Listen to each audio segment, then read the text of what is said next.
হকির খবর, পাকিস্তানের বিপক্ষে ৩ ম্যাচের বিশ্বকাপ বাছাই প্লে অফের জন্য রোববার থেকে পুরো দমে শুরু হচ্ছে জাতীয় দলের অনুশীলন। তবে এই সিরিজের আগে প্রয়োজন মাঠ আর গ্যালারি সংস্কার। যুব বিশ্বকাপের প্রস্তুতি নিতে এ মাসের শেষে সুইজারল্যান্ডে যাচ্ছে অনূর্ধ্ব-21 দল।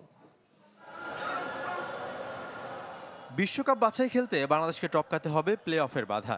13, 14 ও 16 নভেম্বর ঢাকায় পাকিস্তানের বিপক্ষে 3 ম্যাচ সিরিজ আয়োজনের প্রস্তুতিতে ব্যস্ত হকি ফেডারেশন।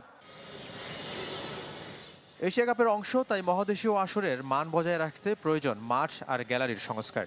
যে কারণে ইতোমধ্যে ক্রীড়া পরিষদকে চিঠি দিয়েছে ফেডারেশন। আর সিরিজের খরচ যোগাতে চলছে পৃষ্ঠপোষকের খোঁজ। যেহেতু এটা আন্তর্জাতিক টুর্নামেন্টের একটা অংশ, আন্তর্জাতিক টুর্নামেন্টে যে যে সুবিধা দেওয়ার প্রয়োজন আমরা এই সবগুলি চেষ্টা করব, সবগুলি পূরণ করতে। ব্যয়ের ব্যাপার আছে, আমরা স্পন্সর খোঁজার চেষ্টা করতেছি। স্পন্সর দিয়ে আমরা এই টুর্নামেন্টটা, এই ম্যাচগুলি চালাতে পারি। আমরা ন্যাশনাল স্পোর্টস কাউন্সিলকে চিঠি দিয়েছি স্টেডিয়ামের সংস্কার করার জন্য। সিরিজ সামনে রেখে চলছে ফিটনেস ক্যাম্প।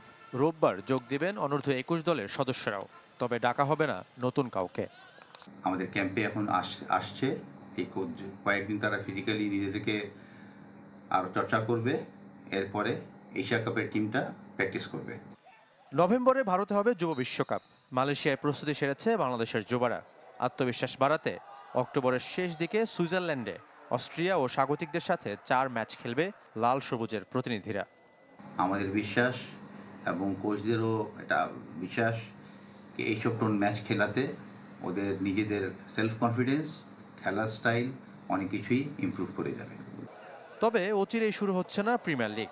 আর্থিক সংকট কাটাতে আরও সময় চেয়েছে ক্লাবগুলো। ওনারা কিছু সময় চেয়েছেন, যেহেতু অনেকদিন লিগ হয় নাই, ওনাদের ফান্ডিং করার প্রয়োজন আছে। শাফাত মিদুল, চ্যানেল 24।